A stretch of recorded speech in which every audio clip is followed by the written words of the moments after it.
You found the Backup Wrap-Up, your go-to podcast for all things backup, recovery, and cyber recovery.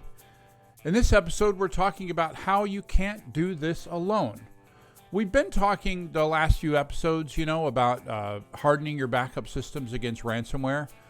But remember that much of that tech is only as good as the team that configured it. This is why Prasanna and I will talk about how you need professionals on your side. We talk about blue teams and red teams, what they actually do, how cyber insurance fits into all of this.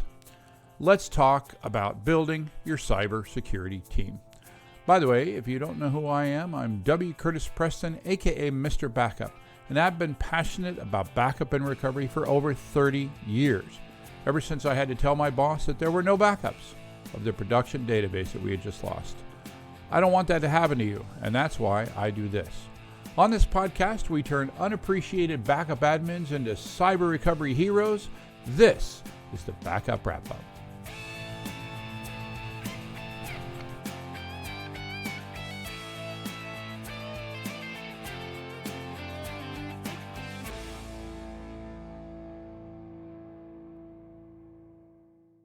Welcome to the show. Hi, folks. Wanted to mention my new book, Learning Ransomware Response and Recovery, which is now available for pre-order at Amazon.com. I wrote it with my co-author, Dr. Mike Saylor, who's a blue team cyber defense expert. He really knows his stuff. There are dozens of books to tell you how not to get ransomware. Our book starts with the assumption you're probably going to get ransomware. So we tell you how to respond to it and how to recover from it. It's unlike anything else out there. We tell you what you need to do now to be able to respond when it happens. We covered defenses to reduce the blast radius, how to protect your backup system, incident response procedures, negotiation strategies, backup recovery techniques, and how to prevent it from happening again. The tech reviewers gave it overwhelmingly positive feedback, so I think it's going to be a big seller. Pre-order it now. Search for Learning Ransomware Response and Recovery, or just look for my name, W. Curtis Preston. Hope you like it. Hi, I'm W. Curtis Preston, aka Mr. Backup, and I have with me a guy whose hair I'm continually jealous of, Prasanna Malaiyandi. How's it going, Prasanna? I'm good, Curtis. Come on, what's there to be jealous of?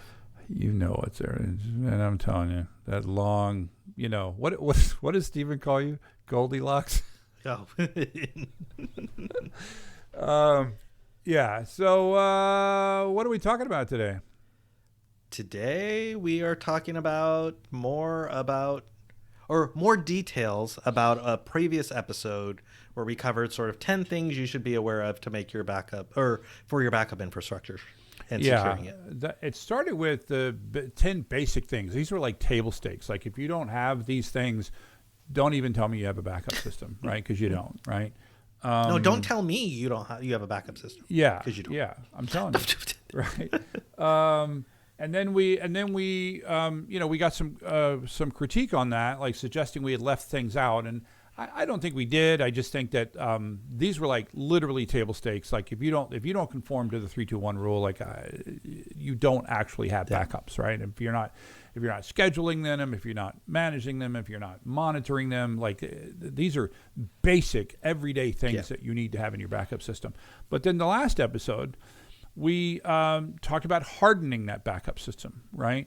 And we talked about some sort of modern password management system, right? We talked about MFA or passkeys. We talked about disabling or severely restricting RDP, otherwise known as the ransomware deployment protocol. Or remote desktop protocol. Yeah, whatever, allegedly. And we talked about role-based access controls. And then finally, we talked about potentially considering using a service provider of some sort, everything from a service provider to help manage and make your current system, more secure, to actually going with a fully SaaS-based data protection system where they're responsible for the security. So one thing that popped to mind since the last episode. Yeah. I wonder if you went, because Claude and OpenAI, ChatGPT and everything else, right? They're getting all powerful and very useful. I wonder if anyone's actually tried to be like, hey, here's my backup system. Tell me what I need to do to secure this. Do you think it's gotten smart That would be enough? interesting. Claude is pretty dang smart. I use Claude quite a bit, right? I'm literally reading right off of Claude right now. I use Claude quite a bit. And Claude is pretty knowledgeable, not perfect. You have to verify, like when you're going to use it to make recommendations for your life, it definitely hallucinates, right? But it's pretty decent in terms of discussing backup infrastructure with it, right? Backup security and suggestions and things like that. I think that's actually a really interesting idea. I like that. Yeah. So the next phase here is that, all right, so you've got the 10 things, you've hardened your backup system in order to, one of which is immutable backups, immutable backups, immutable backups, right? So that was really what the last one was about was, I said in the 10 things, one of the 10 things was you need to have an immutable backup system. And then the last time we talked about just basically continuing to harden that system so that no matter what happens, you will have a copy of your data that you can use to restore. So now let's talk about what we can do to prepare to be able to use that system, right? Or is it even to just prepare for what could eventually happen and make sure is your system truly immutable? Yeah. No, I don't know what you're talking about. Because blue teaming and red teaming. Yeah. Okay. All right. Yeah. All right. Tabletop exercises. That is true. At least one of these things is a way to ensure that the things you did in the last episode are actually work. So the first thing that I want to talk about, we just finished, I literally got yesterday, I don't know if I told you this, but yesterday evening, I was sent the QC1, which is the Quality Control 1 copy of Learning Ransomware Response and Recovery, right? Which is your new book? Which is my new book with Dr. Mike Saylor, friend of the pod, obviously. And one of the consistent things that I got was that I think that to a certain degree you can harden your backup system without a ton of professional help, right? Meaning that you can just make sure you go with certain vendors and certain features, make sure that you have those features, immutability, real immutability being one of them. But the more I worked with Mike on actually when we need to use the system, and not just a backup system, but our overall IT system and security system, to actually respond to a ransomware attack, the more I began to develop the feeling that this is really not something that you should be trying to attempt on your own. This is what were those old, the events on this show are done by a professional stunt driver. Please do not attempt them at home, right? I don't remember what that was from, but that's where and so when we talk about getting a company to help you to do this, what term do we use to refer to that company? So normally we call them the blue team. Yeah. We're going to talk about the other team in a minute, right? But I really think that before you need one, it's time to contract a blue team, right? Yeah. So they can go through the checklist that we talked about, everything that we just talked about in the previous episodes of making sure that your backup system is functional. I do think someone like me, I'm not the only one out there, but someone like me who is backup system security specific, there are things about your backup system that only a backup expert will be able to help you look for. But then to take the overall security of your entire environment and make sure that you have the defensive tools like XDR, SIM, SOAR tools, right? To have those things in place. And then let me ask you a question, Prasanna. What good is an improperly configured XDR system? You might as well not have one. Exactly. Right. I would say the biggest issue with an improperly configured XDR system will be false positives. Yep. Yeah. Why is that a problem? Why is that worse than not having one at all? Because what'll happen is you'll keep getting all these alerts, and then you'll be like, oh, I'm just going to turn it off. And then you just shut down the entire system, which means you might as well not have had anything. Yeah, your alerting system basically becomes Henny Penny. Do you know who Henny Penny is? I was going to say The Boy Who Cried Wolf, but... Henny Penny's the story of the person who kept saying the sky is falling. Oh. And then when the sky actually was falling, nobody believed him. Same thing, I think, with The Boy Who Cried Wolf. Yeah. Yeah. So I know you talked about tools, like the Blue Team can help you with that. Yeah. I think, and we'll maybe cover this in more detail a bit later, but in addition to tools, they can also help you around processes and other things as well, right? Yes, because, people, process, and technology, right? Technology is the last one, right? Because if you don't have those processes down, what will we do when we get alert? What will we do when there's something that is suggested that, that it looks like we've got some sort of actual attack? What do we do when we have a new system? What do we do when we have a new person? What is our onboarding procedure? What is our offboarding procedure? There are security reasons to look into that. There are legal reasons to look into that, right? What is your offboarding process? So, yes, and they can help you with all of that, help you develop your run books, to make sure that you have the procedures and your playbooks to go into the individual procedures. So a Blue Team can come in a couple of different flavors. You can have sort of a one-time, which I think would be a really, again, better than nothing. But security is kind of like backup, is that if you just do the one-time thing, it's very easily for the configuration to waver over time and for you to be less secure than you were at that magical moment, right? Or the people and processes change over time, and now you have gaps. Yeah, your processes change as your company changes, as what you do for a company or what you do for a business changes. I actually think back to there was this company. I'll just say it was a company that made things.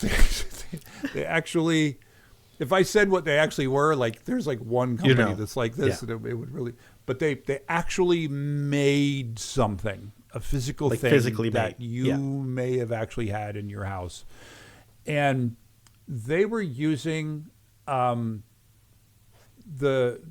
go back, this is going to date this story, of course, but you remember BCVs, you remember EMC and BCVs, and then there were off-host backups using, like, so if you had, at this time it was net backup, and you could split the BCV, which was a business continuance volume, and then you could back that up directly, and so you could back up your volume both like offline and, well, not offline, but disconnected from the primary system, and in a way that didn't affect the performance of the primary system. It was a really cool thing back in the day. But it was complicated, and I had it configured, and it was amazing. And then I left, and like a month later, it didn't work anymore.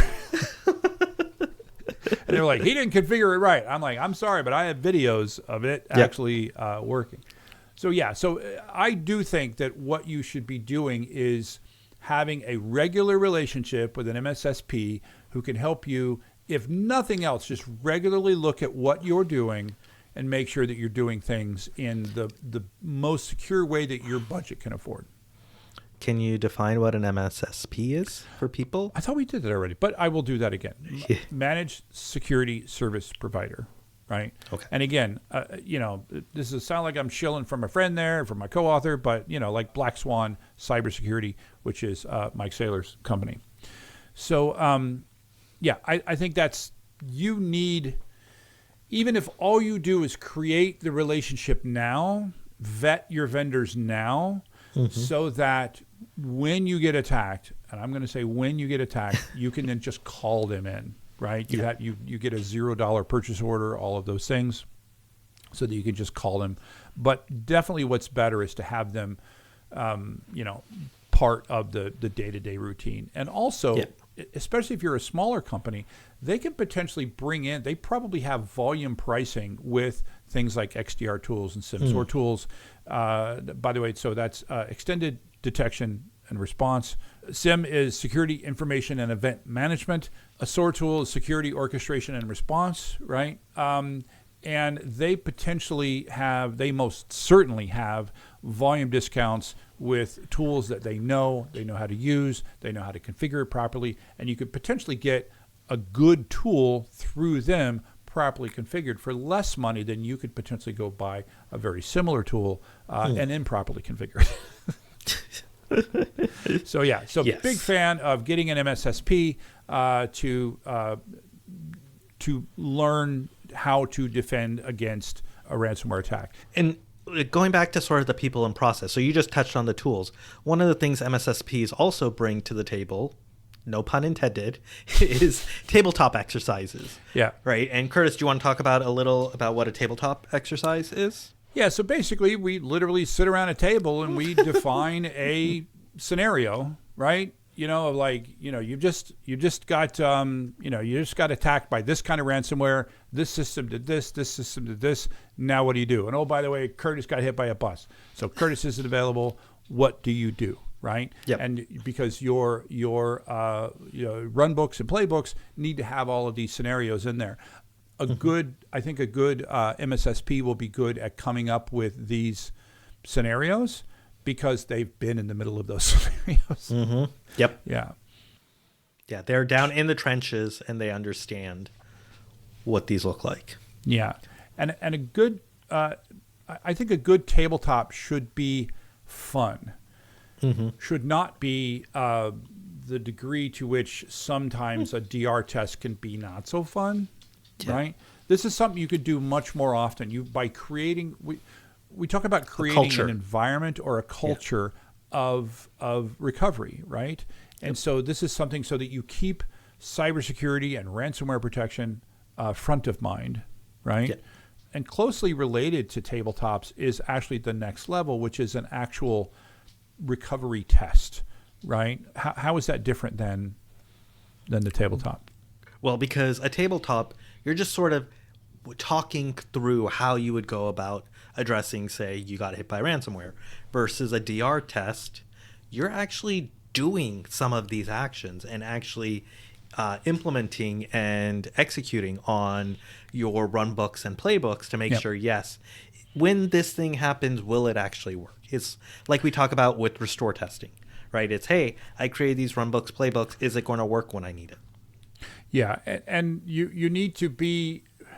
I think this is possibly the best argument for a cloud-based backup system, because so many of them have this idea of an automated disaster recovery process, right? That you can literally push a button and fail over. And you just need to pick your recovery point and fail over. Yeah. I will say that ransomware breaks a lot of that, right?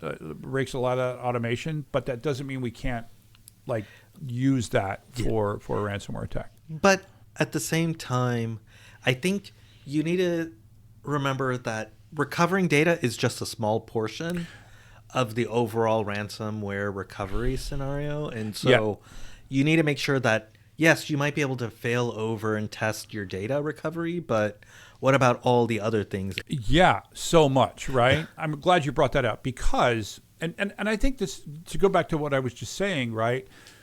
At least make sure that you know how to restore, right?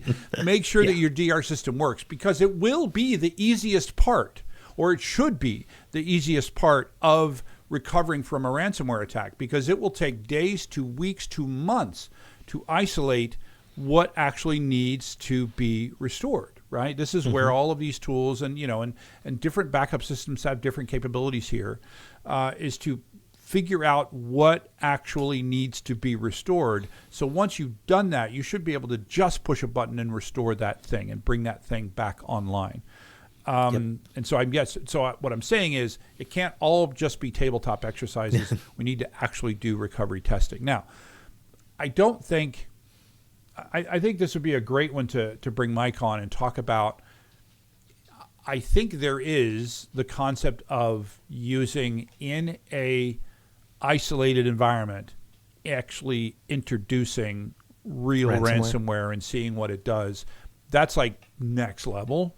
Right. But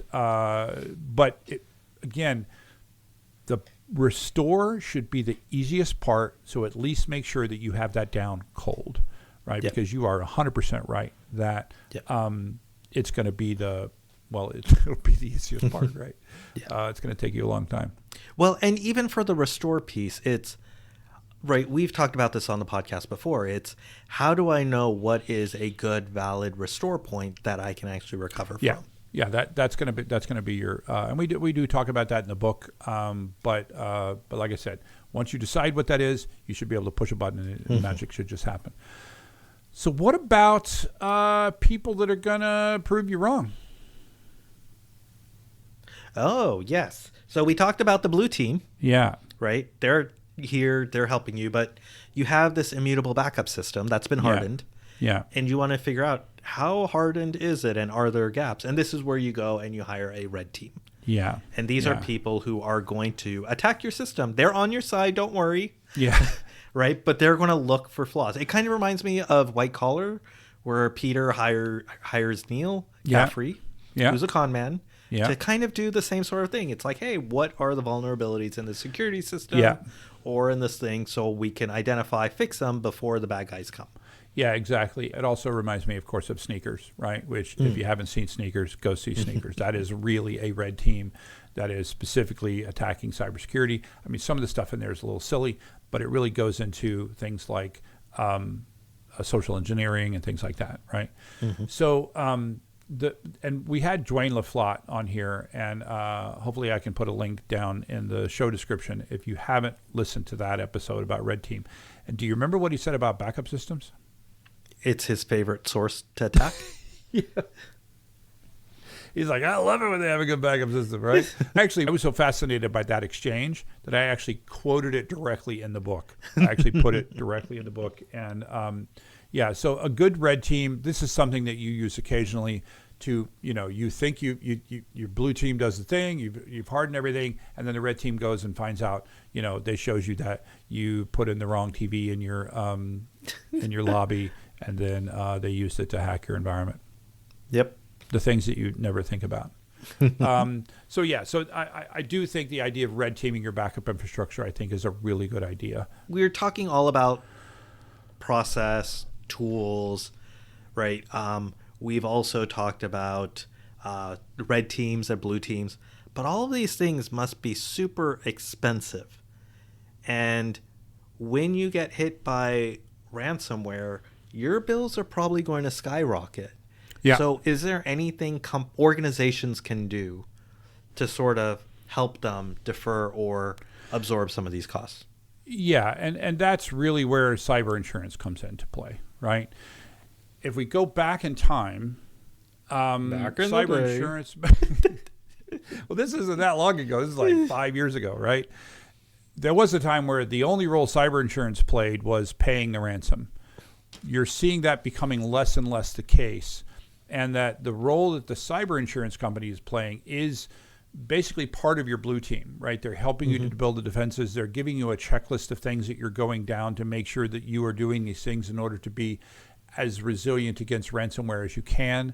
And yes, they are the company that then funds the actual process of hiring the blue team to bring them in, right? The incident response team, because that will be very expensive, right? And the incident response team, the blue team, also they're going to know, and the cyber insurance people as well are going to have access to essentially hostage negotiators, right? And so they actually, what do you call it? Negotiating with ransomware threat actors is a thing, right? I mean, I still don't like the idea, right? But depending on the scenario that you're in, you may have no other choice. Either do the thing or go out of business. Any thoughts? But you probably need to get cyber insurance if you don't have it already today. Yeah.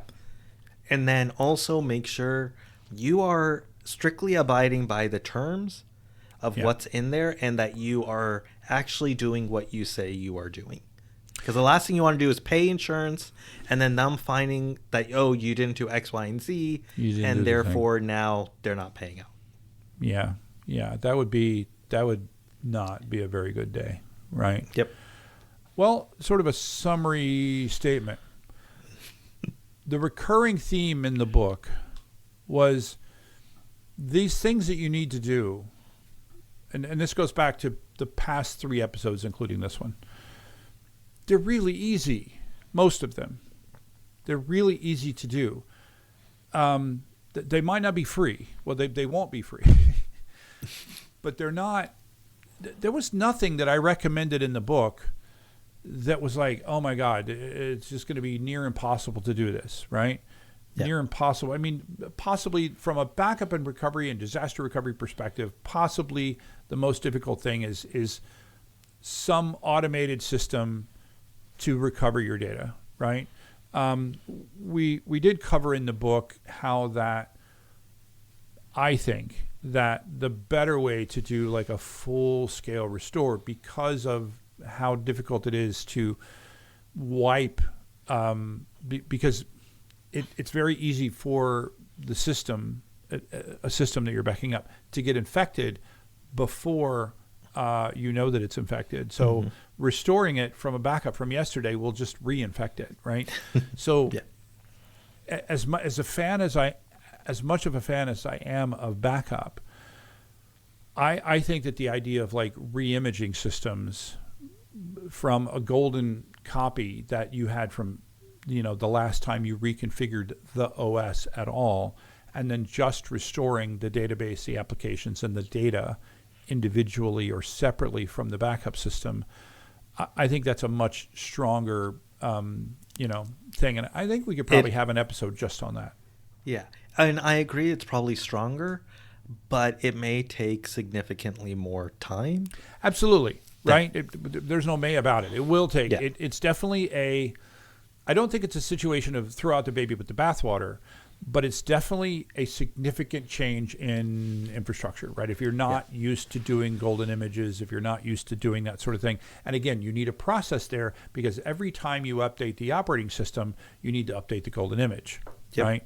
But it's another one of these things where that if you get good at that, again, you can just push a button, right?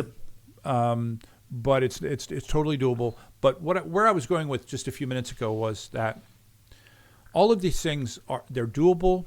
They will definitely not be free, but they're doable with time and effort and concern. But they all have to be done in advance. Yes. Right? It's like one of the jokes I continually make is, remember, it doesn't matter when you invent a time machine, but it matters very much when you implement a good backup system, when you implement a good cybersecurity system, right? It doesn't, it's sort of like, vaccines only work if you take them before you get sick, right? Very similar. And just the one thing I wanted to add to that is you don't need to implement everything we've talked about day one. Good point. You can, right? We've been talking throughout these last 3 episodes, good, better, best, right? You're on this journey to get to the best, right? Or to better, wherever, based on cost and other things like that for your organization. But you need to start somewhere, right? So just start the journey. You will eventually get there, and you will be much better than where you are today. Yeah, really good point, Prasanna. It might take you a year. It could take you longer than a year to get from where you're at to where you want to be. This is, again, where I think professionals can be very helpful, because they can help you prioritize, right? Yep. Like if I looked at your backup system and I saw that you weren't doing 3-2-1, I'd be like, dude, you got to at least get another copy off the system. And I would also say, if you're not currently doing immutable backups, that's like number 2. Number 1, 3-2-1. Number 2 would be immutable backups. Actually immutable, not just something that's branded as immutable, right? And then I would help you understand, well, what is it? And I'd help you look at the product and go, well, when they say immutable, they don't really mean the same thing I mean, right? Yeah. And then the same thing with an MSSP can help you do that. And then once you get to a certain level, or maybe you start with the red team. You have the red team hack you, and and go and just so you just know how bad things are, and then you get a hit list of where you need to start, right? Yep. Yeah. It's a process, and it's an iterative process. It's a never-ending process. Now the theme song from Neverending Story is now in my head.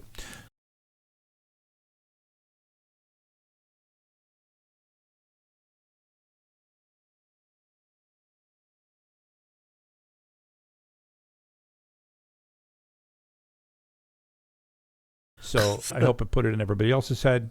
And I want to thank you, Prasanna. It's been another great episode. I enjoyed this one. I like these sort of quick hits where it's like, hey, let's focus on a couple areas and figure out what to do, how to help people. Yeah, me too. Hope you folks enjoyed it. I'm sure we'll hear in the comments if you didn't, and what we left out. That's why this is also an iterative process. That is a wrap. The Backup Wrap-Up is written, recorded, and produced by me, W. Curtis Preston. If you need backup or DR consulting, content generation, or expert witness work, check out backupcentral.com.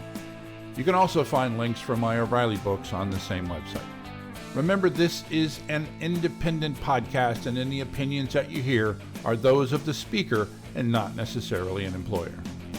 Thanks for listening.